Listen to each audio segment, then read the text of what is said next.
YouTube channel.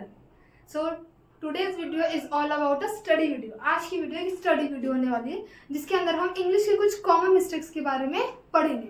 काफ़ी common mistakes है जो हर कोई ज़्यादातर अपनी लाइफ में करता ही है और ज़्यादातर लोग उनको बोलते भी हैं नॉर्मल डेली स्पीकिंग में, इसलिए बहुत से लोगों को इनके बारे में पता ही नहीं होता है कि वो गलत बोल रहे हैं। तो बिल्कुल इजी बिल्कुल माइनर से एरर्स हैं, तो देखते हैं। दोनों साइड मैंने कुछ सेंटेंसेस लिखे हैं, इधर सब इनकरेक्ट है और यहाँ पे सब करेक्ट सेंटेंसेस है। तो इनकरेक्ट देखते हैं जो ज्यादातर लोग बोलते हैं। Me and my friend went to the mall. मैं और मेरा दोस्त मॉल गए। Me and my friend went to the mall. तो मी एंड माई फ्रेंड इस सेंटेंस में गलत होगा। मी सेंटेंस के बिगिनिंग में हम नहीं यूज करते हैं। मी को सेंटेंस के हमेशा लास्ट में यूज किया जाता है। माई फ्रेंड हमारा आगे आएगा और मी को हम कन्वर्ट कर देंगे आई के साथ। मी कभी भी सेंटेंस की बिगिनिंग में हम यूज नहीं कर सकते। तो इसकी करेक्ट फॉर्म क्या बनेगी? My friend and I went to the mall. My friend and I went to the mall, यहाँ यही लिखा है, my friend and I went to the mall.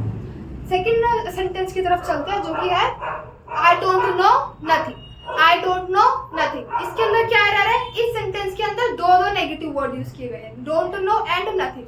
एक ही सेंटेंस में दो नेगेटिव वर्ड्स हम यूज नहीं कर सकते हैं। हमें इसमें क्या यूज करना पड़ेगा? आई don't know anything. I don't know anything. हम नथिंग को डोंट के साथ या नॉट के साथ यूज नहीं कर सकते। या सिर्फ इतना याद कर लो, नॉट और नथिंग एक साथ आते ही नहीं है कभी, ठीक है। तो इसका करेक्ट वर्जन क्या होगा? आई don't know anything. I don't know anything. Okay, आगे बढ़ते हैं।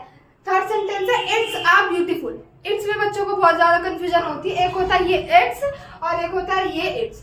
इसको हम बोलते हैं सिर्फ इट्स। इसको मैं इट इज नहीं पढ़ सकती, लेकिन इसको मैं इट इज पढ़ सकती हूँ। तो यह है इट इज और ये है इट्स। इसको मैं यूज कर रही हूँ किसी भी नॉन लिविंग थिंग के लिए। It's a bag, it's a mobile phone, it's a tripod, ऐसे कुछ भी। तो इट्स अ ब्यूटीफुल डे, कोई भी डे के लिए या कोई भी नॉन लिविंग थिंग के लिए इसको हम यूज नहीं कर सकते हैं डे के साथ। तो यहाँ पे इट्स अ ब्यूटीफुल डे नहीं लगाएंगे, इसको किसी भी नॉन लिविंग थिंग के साथ ही यूज करेंगे। तो यहाँ पे हम इसकी जगह क्या यूज करेंगे? इट्स मतलब it is a beautiful day. इसकी हिंदी अगर मैं बनाऊं तो क्या बनेगी? आज एक सुंदर दिन है।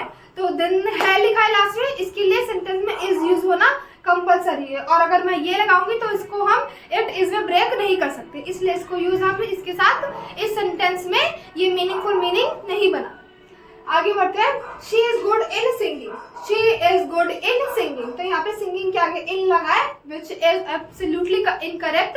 इन नहीं आएगा यहाँ पर, एट आना चाहिए। इन नहीं आएगा यहाँ पर, एट आना चाहिए, क्योंकि एक प्रोफेशन है या फिर किसी की क्वालिटी के बारे में बात कर रहा है, which is also known as adjective, उसके आगे हम एट लगाते हैं। तो she is good at singing. She is good at singing will be our correct sentence. हमारा नेक्स्ट सेंटेंस ये है always I eat breakfast at 8।